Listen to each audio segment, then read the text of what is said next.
जय हिंद साथियों, good morning. मैं आपका दोस्त बिलास जैन स्वागत करता हूं आप सबका एसएलएच एकेडमी पर। डेली करंट अफेयर्स की क्लास में आप सबका स्वागत है। देवियों और सज्जनों, मेरा आप सबसे विनम्र अनुरोध है कि आप सब वीडियो को अंत तक बिना स्किप किए पूरा मन लगाकर देखें। और अगर आपको वीडियो पसंद आए तो प्लीज वीडियो को लाइक करें, कमेंट करें और ज्यादा से ज्यादा शेयर करें।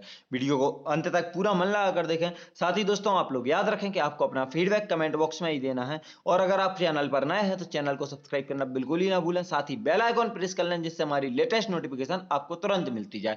अब आपका ज्यादा समय ना लेते हुए देखते हैं आज का पहला प्रश्न। आज का पहला प्रश्न है, कौन सा देश दुनिया का पहला वाणिज्यिक लघु मॉड्यूलर रिएक्टर लिंगलोंग 1 का निर्माण कर रहा है? आपके ऑप्शन है ए भारत, बी चीन, सी दुबई और डी जापान। तो दोस्तों, आपको बता दें कि चीन दुनिया का पहला वाणिज्यिक लघु मॉड्यूलर रिएक्टर लिंगलोंग 1 का निर्माण कर रहा है। दोस्तों, चीन ने अपने चांगजियांग परमाणु ऊर्जा संयंत्र में आधिकारिक तौर पर दुनिया के पहले वाणिज्यिक मॉड्यूलर छोटे रिएक्टर लिंगलोंग 1 का निर्माण शुरू कर दिया है। एक बार पूरा हो जाने पर इस छोटे मॉड्यूलर रिएक्टर की उत्पादन क्षमता 1 अरब किलोवाट घंटे प्रति घंटे तक पहुंच सकती है। इससे चीन में 5 लाख से अधिक घरों को लाभ मिलने की उम्मीद है। यह बहुउद्देशीय छोटा मॉड्यूलर रिएक्टर 2016 में अंतरराष्ट्रीय परमाणु ऊर्जा एजेंसी द्वारा अनुमोदित होने वाला पहला रिएक्टर था। दोस्तों, मेनली आपको जो सबसे मैंने यहाँ से एक और लाइन याद रखें अगर तो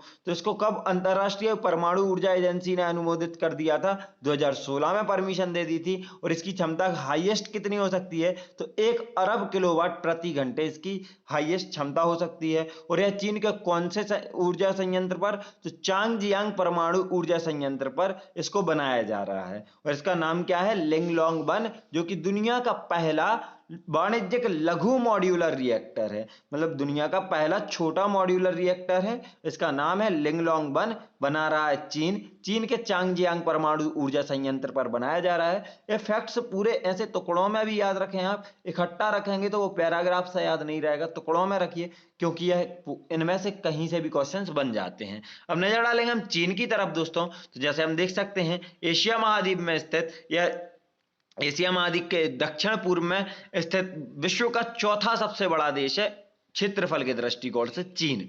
और जनसंख्या के दृष्टिकोण से विश्व का सबसे बड़ा देश है चीन, जो आप देख सकते हैं। इसकी अगर सीमाएं देखें हम तो Russia, Mongolia, Kazakhstan, Kyrgyzstan, Turkmenistan, Pakistan, Bharat, Nepal, Bhutan.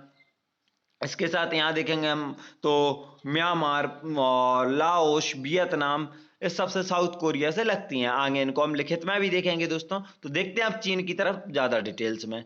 तो दोस्तों, चीन पूर्वी एशिया में स्थित एक देश है। 1.41 अरब निवासियों के साथ यह विश्व का सर्वाधिक जनसंख्या वाला देश है। तो दोस्तों, जनसंख्या वाला सर्वाधिक जनसंख्या वाला देश कौन सा है? चीन। और 16,41,144 वर्ग किलोमीटर क्षेत्रफल के साथ यह रूस, कनाडा और अमेरिका के बाद विश्व का चौथा सबसे बड़ा क्षेत्रफल वाला देश है। तो दोस्तों, सबसे ज्यादा क्षेत्रफल वाला देश या सबसे बड़ा क्षेत्रफल वाला देश कौन हुआ? रूस, दूसरा कनाडा, तीसरा अमेरिका और चौथा चीन। याद रखना है। इतना विशाल क्षेत्रफल होने के कारण इसकी सीमा से लगते देशों की संख्या भी विश्व में सर्वाधिक रूस के बराबर है, जो इस प्रकार है। उत्तर से दक्षिणावर्त देखें अगर तो रूस, मंगोलिया, उत्तर Korea, Vietnam, Laos, Myanmar, Bharat, Bhutan, Nepal, Tibet देश, अफगानिस्तान, ताजिकिस्तान, किर्गिस्तान और कजाकिस्तान से लगती है इसकी सीमाएं।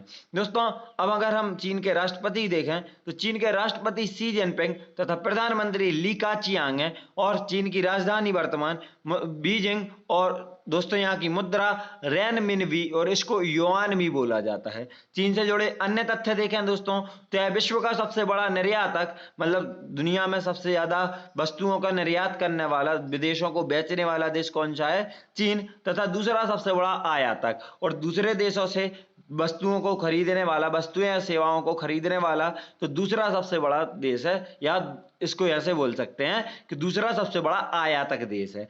यह विश्व में दोस्तों याद रखें बहुत अच्छे से किस किस के उत्पादन में प्रथम पर है? तो गेहूं, चावल, कपास, चाय, तंबाकू, लोहा, मूंगफली और सोने का सबसे बड़ा उत्पादक है। तो दोस्तों याद रखना है कि सबसे बड़ा उत्पादक से मतलब इन सब के उत्पादन में विश्व में प्रथम स्थान रखता है। तकलामाकन का मरुस्थल चीन में ही अवस्थित है।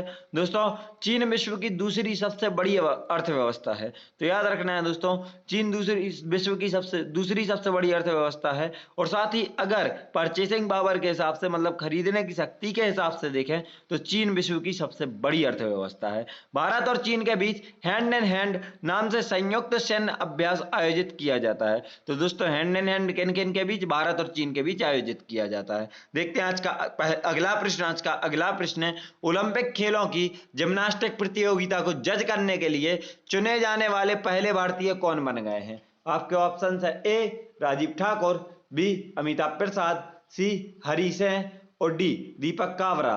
तो दोस्तों याद रखें, ओलंपिक खेलों की जिम्नास्टिक प्रतियोगिता को जज करने के लिए चुने जाने वाले पहले भारतीय दीपक कावरा बन गए हैं। दोस्तों दीपक कावरा 23 जुलाई से हो रहे टोक्यो खेलों में पुरुषों की कलात्मक जिम्नास्टिक की भूमिका निभाते नजर आएंगे। बतौर जज 2010 राष्ट्रमंडल खेल उनका पहला इंटरनेशनल टूर्नामेंट था। तो दोस्तों इन्होंने सबसे अपना जज का डेब्यू कहाँ किया था? राष्ट्रमंडल खेलों में 2010 में। वहीं 2014 एशियाई खेलों युवा ओलंपिक में भी जज रह चुके हैं। उन्होंने इसके बाद 2018 में एशियाई खेलों और राष्ट्रमंडल खेलों, अर्जेंटीना में युवा ओलंपिक, विश्व कप जैसे अन्य इंटरनेशनल टूर्नामेंट में भी जज की भूमिका निभाई है। तो दोस्तों इन्होंने शुरुआत की थी 2010 से और उसके बाद कई टूर्नामेंटों में जज की भूमिका निभा चुके हैं। और अब टोक्यो ओलंपिक में दोस्तों या ओलंपिक खेलों में जज की भूमिका निभाने वाले कौन सी फील्ड में? जिम्नास्टिक प्रतियोगिता के जज के भूमिका निभाने वाले पहले भारतीय बने हैं। कौन? दीपक कावरा। याद रखना है दोस्तों बहुत अच्छे से कि ओलंपिक खेलों की जिम्नास्टिक प्रतियोगिता को जज करने के लिए चुने जाने वाले पहले भारतीय दीपक कावरा बने हैं। देखते हैं आज का अगला प्रश्न है, 2026 विश्व बैडमिंटन चैंपियनशिप की मेजबानी कौन सा देश करेगा? आपके ऑप्शन है ए भारत, बी अमेरिका, सी दुबई और डी जापान। तो दोस्तों याद रखें 2026 विश्व बैडमिंटन चैंपियनशिप की मेजबानी भारत देश करेगा। दोस्तों यह दूसरी बार होगा जब भारत प्रीमियर टूर्नामेंट की मेजबानी करेगा जो ओलंपिक वर्ष को छोड़कर हर साल आयोजित किया जाता है। प्रीमियर से मतलब क्या है दोस्तों? विश्व बैडमिंटन चैंपियनशिप से मतलब है। तो दोस्तों याद रखना है कि यह दूसरी बार होगा जब भारत विश्व बैडमिंटन चैंपियनशिप की मेजबानी करेगा। इसके पहले कब की थी? तो इसके पहले भारत ने 2009 में हैदराबाद में BWF विश्व चैंपियनशिप की मेजबानी की थी। और दूसरी चीज याद रखना है दोस्तों, विश्व बैडमिंटन चैंपियनशिप हर साल होता है सिर्फ ओलंपिक वर्ष को छोड़कर। मतलब जिस वर्ष ओलंपिक होंगे उस वर्ष विश्व बैडमिंटन चैंपियनशिप नहीं होगा, बाकी हर साल विश्व बैडमिंटन चैंपियनशिप होता है।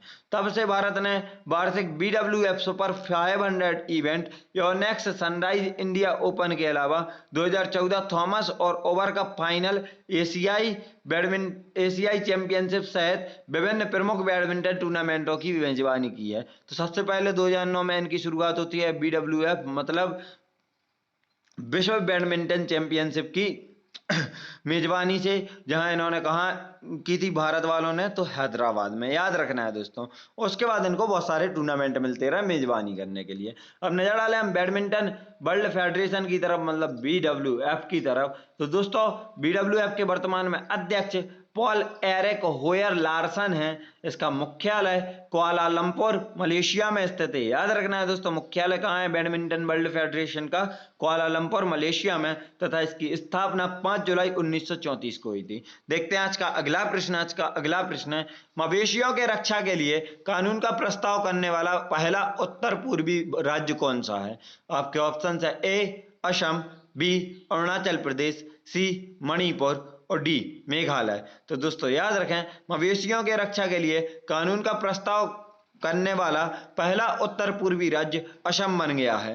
दोस्तों असम के मुख्यमंत्री हिमंता बिस्वा शर्मा ने असम मवेशी संरक्षण विधेयक 2021 के माध्यम से राज्य में मवेशियों की रक्षा के लिए प्रस्तावित कानून पेश किया। उत्तर प्रदेश, मध्य प्रदेश और कर्नाटक जैसे अन्य राज्यों में भी इसी तरह के कानून हैं। यह बिल मवेशियों के वध, खपत को नियंत्रित करके और उनके अवैध परिवहन को रोककर उनकी रक्षा करने का प्रयास करता है। तो दोस्तों याद रखें कि मवेशियों के अवैध वध और अवैध परिवहन को रोकने के लिए इन्होंने अभी प्रस्ताव रखा है। विधेयक 2021 पास हुआ नहीं है, इसको विधानसभा में रखा गया है, लेकिन अभी इस पर प्रस्तावित कानून पेश किया गया है। इस पर अभी कानून बना नहीं है। नजर डालेंगे दोस्तों हम असम की तरफ, तो दोस्तों जैसे देख सकते हैं पूर्वोत्तर में स्थित यह राज्य असम है, जिसकी अगर हम सीमाएं देखें तो त्रिपुरा, मिजोरम, मणिपुर, नागालैंड, अरुणाचल प्रदेश और मेघालय और पश्चिम बंगाल राज्य की सीमा तथा भूटान और बांग्लादेश से इसकी अंतरराष्ट्रीय सीमा साझा करता है। नजर डालेंगे दोस्तों असम की तरफ डिटेल्स में, तो जैसे कि देख सकते हैं असम की राजधानी दिसपुर है। असम की स्थापना 1912 में असम प्रांत ब्रिटिश भारत था, जब असम प्रांत के तौर पर हो गई थी, और स्वतंत्र भारत में 15 अगस्त 1947 को यह असम शामिल कर लिया गया था। इसके वर्तमान में असम के राज्यपाल अभी जगदीश मुखी जी तथा मुख्यमंत्री हिमंता बिस्वा शर्मा हैं, जो कि बीजेपी से हैं, याद रखना है। पड़ोसी राज्य देखें अगर असम के, तो मेघालय, अरुणाचल प्रदेश, नागालैंड, मणिपुर, त्रिपुरा, मिजोरम और पश्चिम बंगाल, ऐसे 7 पड़ोसी राज्य तथा 2 पड़ोसी देश हैं, मतलब जिनसे यह अंतरराष्ट्रीय सीमा साझा करता है, भूटान और पश्चिम बंगाल, सॉरी दोस्तों बांग्लादेश। वन एवं राष्ट्रीय उद्यान देखें अगर असम के, तो काजीरंगा राष्ट्रीय उद्यान, मानस राष्ट्रीय उद्यान, राजीव गांधी औरंग राष्ट्रीय उद्यान यहाँ के प्रमुख राष्ट्रीय उद्यान है। दोस्तों कौन कौन से? काजीरंगा राष्ट्रीय उद्यान, मानस राष्ट्रीय उद्यान, राजीव गांधी औरंग राष्ट्रीय उद्यान। इसके बाद आप नामेरी को भी याद रख सकते हैं, तो नामेरी वन्यजीव अभ्यारण्य यहीं पर स्थित है असम में। असम में देश का सबसे लंबा रेल रोड पुल बोगीबील स्थित है। इस पुल का निर्माण असम के धेमाजी और डिब्रूगढ़ जिले में किया गया है। तो दोस्तों देश का सबसे लंबा रेल रोड पुल कहां पर स्थित है? असम में ही स्थित है। उसका नाम क्या है? बोगीबील। और यह कहां से कहां तक? तो धेमाजी और डिब्रूगढ़ जिले में किया गया है। दोस्तों असम की पहली और एकमात्र महिला मुख्यमंत्री सैयदा अनवरा तैमूर थी। दोस्तों इनका निधन हो गया है 2020 में, लेकिन याद रखें कि यह पहली और एकमात्र महिला मुख्यमंत्री हैं असम की, सैयदा अनवरा तैमूर। तो इनको याद रखना है आपको। देखेंगे आगे असम की और डिटेल्स दोस्तों, तो नेशनल ग्रीन ट्रिब्यूनल से ISO सर्टिफिकेशन पाने वाला भारतीय रेलवे का पहला स्टेशन गुवाहाटी रेलवे स्टेशन है। दोस्तों याद रखना है national green tribunal ISO certificate देता है, और इन्होंने ISO सर्टिफिकेशन पाने वाला पहला भारतीय रेलवे कौन बना है इनसे? नेशनल ग्रीन ट्रिब्यूनल से पाने वाला, तो यह बना है गुवाहाटी रेलवे स्टेशन, जो कि असम में स्थित है।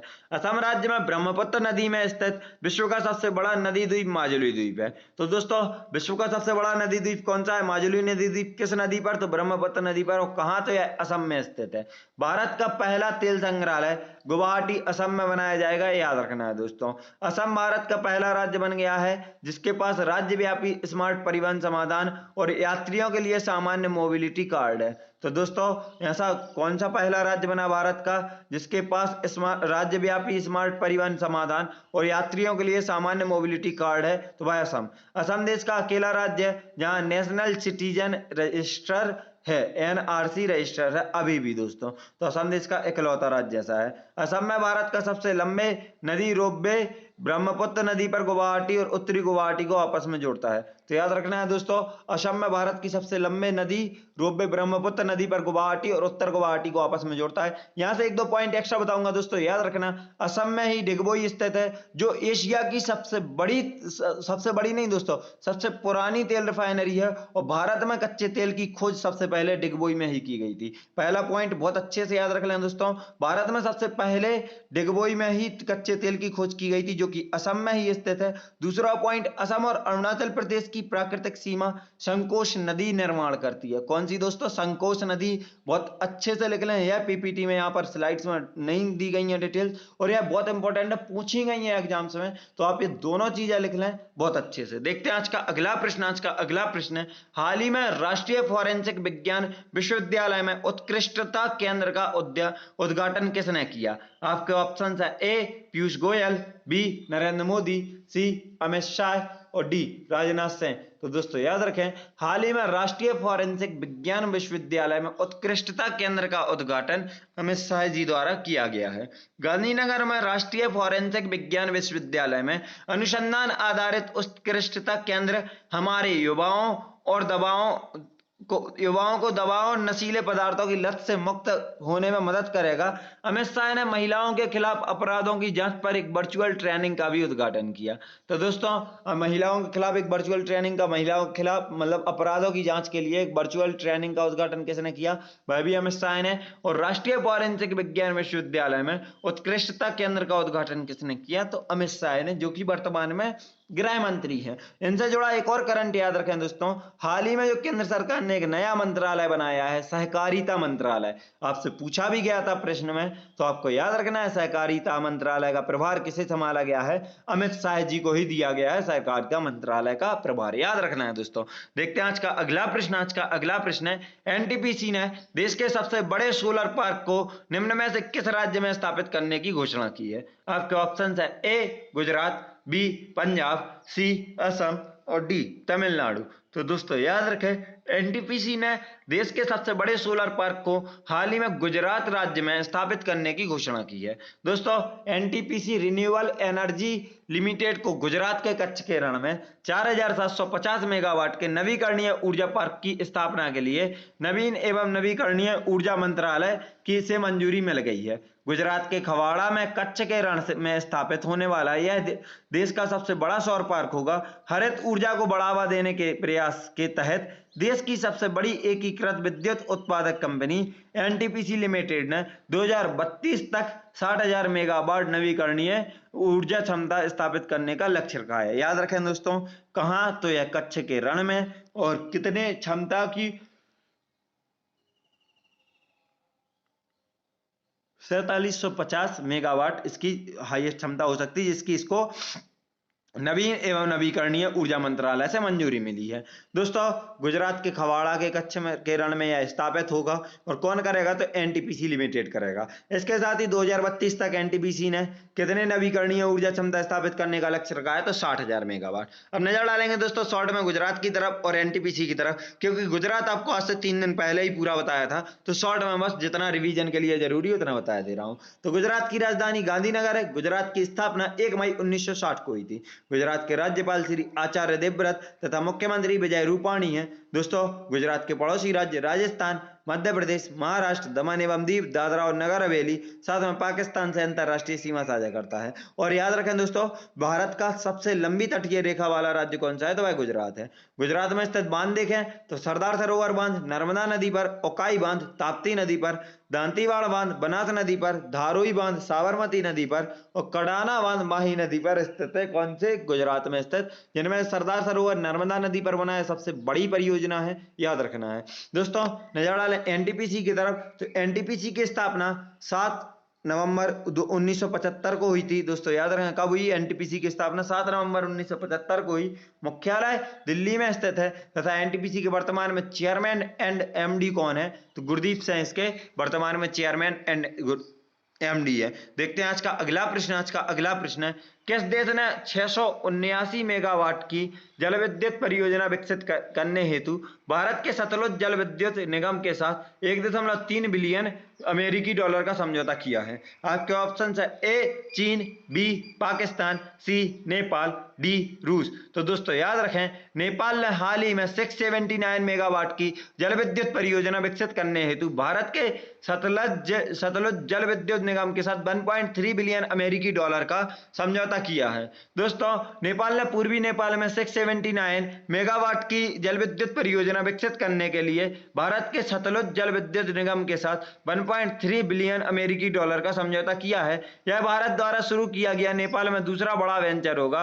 यह सबसे बड़ी विदेशी निवेश परियोजना है और यह साल 2017 के लागत अनुमानों पर आधारित है। तो दोस्तों बेस ईयर कौन सा चुना गया है, बहुत इंपॉर्टेंट होता है। और याद रखना इसमें बेस ईयर 2017 मतलब किसके हिसाब से लागत अनुमानों पर आधारित होगा। है तो 2017 में जो लागत थी, 2017 में जो चीजों की प्राइस थी इसमें लगने वाली, चाहे वो सीमेंट हो या लोहा हो, उस सब के बेस पर ही इसका लागत अनुमान लगाया जाएगा। 2017 को इन्होंने बेस ईयर माना है।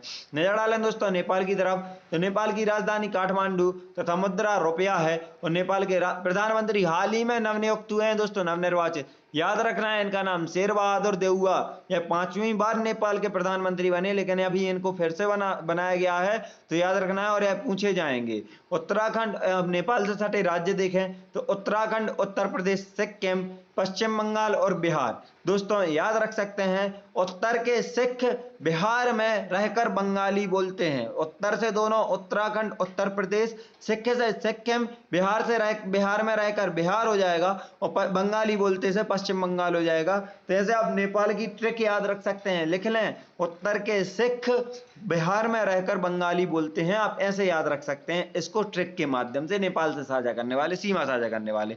देखते हैं आज का अगला प्रश्न। आज का अगला प्रश्न है, केंद्र सरकार ने हाल ही में केंद्रीय कर्मचारियों का महंगाई भत्ता 17% से बढ़ाकर कितने प्रतिशत कर दिया है? आपके ऑप्शन है ए 20%, बी 22%, सी 25% और डी 28%। तो दोस्तों याद रखें, केंद्र सरकार ने हाल ही में केंद्रीय कर्मचारियों का महंगाई भत्ता 17% से बढ़ाकर 28% कर दिया है। दोस्तों इसके साथ ही नेशनल आयुष मिशन को 4 साल आगे बढ़ाने की घोषणा की है। पहली घोषणा क्या है? महंगाई भत्ता 17% से 28% मिलने लगेगा अब केंद्रीय कर्मचारियों को। इसके साथ ही जो आयुष मिशन है उसको 4 साल आगे बढ़ाने की घोषणा की है। इससे मिशन के लिए 4,607 करोड़ रुपए खर्च किए जाएंगे। इस मिशन के तहत देश भर में 12,000 Ayush health and wellness centre बनाए जाएंगे, 6 Ayush college, 12 Ayush post graduate institute का निर्माण किया जाएगा। यह बढ़ोतरी 1 जुलाई 2021 से लागू माना जाएगा। मतलब 1 जुलाई 2021 के बाद का जो आपका महीना है उसकी सैलरी में 17% की जगह 28% का आपको महंगाई भत्ता मिलेगा। दोस्तों हालांकि डीए बढ़ोतरी से सरकारी खजाने पर प्रति वर्ष 34,400 करोड़ रुपए का अतिरिक्त भार पड़ेगा।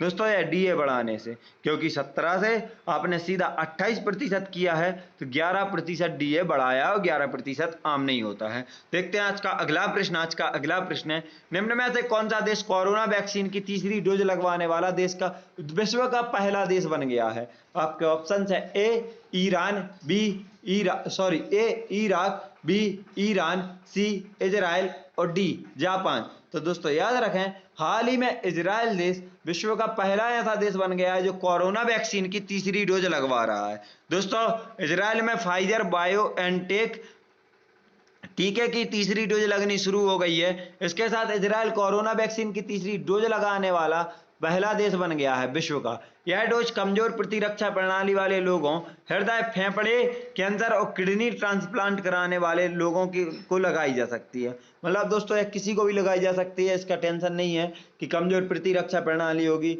या हृदय, फेफड़े कैंसर और किडनी ट्रांसप्लांट वालों को दिक्कत होगी। दोस्तों याद रखें, साथ ही विश्व का सबसे पहला मास्क फ्री देश कौन बना था अभी हाल ही में कुछ दिनों पहले? तो सबसे पहला मास्क फ्री देश भी इजराइल ही बना था विश्व का।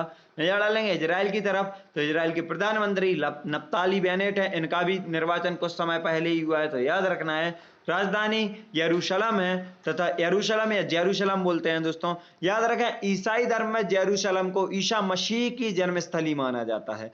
यह क्वेश्चन आपके इतिहास से भी पूछा जा सकता है। तो याद रखना है यरूशलेम या जेरूशलम को ईसा मसीह की जन्मस्थली के रूप में माना जाता है। दोस्तों याद रखें इजराइल की मुद्रा क्या है? इजरायली शेकेल है। यह भी आपको याद रखना है बहुत अच्छे से। और यहाँ के नवनिर्वाचित अभी प्रधानमंत्री कौन है? तो नप्ताली बेनेट है, याद रखना है। देखते हैं आज का अगला प्रश्न। आज का अगला प्रश्न है, गुजरात के किस शहर में रेलवे ट्रैक के ऊपर बनाया गया भारत का पहला 5 सितारा होटल बनाया गया है? दोस्तों याद रखें, आपके ऑप्शंस है ए राजकोट, बी गांधीनगर, सी बड़ौदरा और डी मेहसाना। तो दोस्तों याद रखें, गुजरात के गांधीनगर शहर में रेलवे ट्रैक के ऊपर भारत का पहला 5 सितारा होटल बनाया गया है। दोस्तों गुजरात के गांधीनगर में रेलवे ट्रैक के ऊपर बनाया गया भारत का पहला 5 सितारा होटल भारत का पहला है, जिसका वर्चुअली उद्घाटन प्रधानमंत्री नरेंद्र मोदी करेंगे। तो इसका उद्घाटन कौन करेगा? प्रधानमंत्री नरेंद्र मोदी। इस रेलवे स्टेशन के ऊपर लग्जरी होटल में 318 कमरे हैं और इसे एक निजी इकाई द्वारा संचालित किया जाएगा। यह होटल 7400 वर्ग मीटर में फैला हुआ है और ये कहाँ स्थित है दोस्तों? तो गांधीनगर में। गांधीनगर कहाँ? गुजरात में। तो गुजरात के गांधीनगर में यह रेलवे ट्रैक के ऊपर बनाया गया है। कितना है? 5 स्टार होटल है, इसमें 318 कमरे हैं, 7400 वर्ग किलोमीटर में फैला है। देखते हैं आज का आखिरी प्रश्न। आज का आखिरी प्रश्न है, नितिन गडकरी ने हाल ही में किस राज्य में 16 राष्ट्रीय राजमार्ग परियोजनाओं का उद्घाटन और शिलान्यास किया है? आपके ऑप्शन है ए सिक्किम, बी केरल, सी गुजरात और डी मणिपुर। तो दोस्तों याद रखें कि हाल ही में नितिन गडकरी, जो कि सड़क परिवहन और राजमार्ग मंत्री हैं, इन्होंने मणिपुर में 16 राष्ट्रीय राजमार्ग परियोजनाओं का उद्घाटन और शिलान्यास किया है। इस राजमार्ग की कुल लंबाई 298 किलोमीटर है, जबकि इसकी लागत 4148 करोड़ रुपए है। इन राजमार्गों परियोजनाओं से इस क्षेत्र में औद्योगिक, कृषि और सामाजिक आर्थिक प्रगति को बढ़ावा मिलेगा।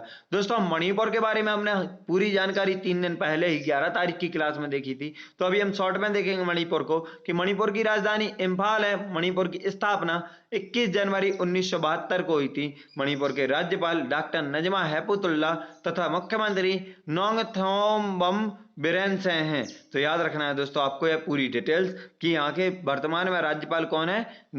डॉक्टर नजमा हेपतुल्ला, और मुख्यमंत्री एन बिरेन से या नोंगथोम बिरेन से, ऐसे ही आएगा, जो आपको याद रखना है। दोस्तों वीडियो हमारी यहीं समाप्त होती है। वीडियो को अंत तक देखने के लिए आप सभी का धन्यवाद। अगर आप सबको वीडियो पसंद आई है तो प्लीज वीडियो को लाइक करें, कमेंट करें, शेयर करें और चैनल को सब्सक्राइब करना बिल्कुल भी ना भूलें। साथ ही बेल आइकॉन प्रेस कर लें, जिससे हमारी लेटेस्ट नोटिफिकेशन आपको तुरंत मिलती जाए।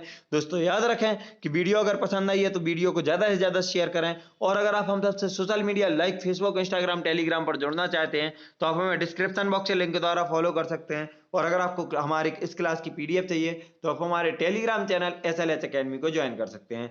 वीडियो को अंत तक देखने के लिए एक बार फिर से धन्यवाद। कमेंट बॉक्स में अपना फीडबैक जरूर दे देना दोस्तों, क्योंकि आपके फीडबैक से ही हमें अप्रिसिएशन मिलता है। वीडियो को अंत तक देखने के लिए एक बार फिर से धन्यवाद। जय हिंद, जय भारत, आपका दिन मंगलमय हो।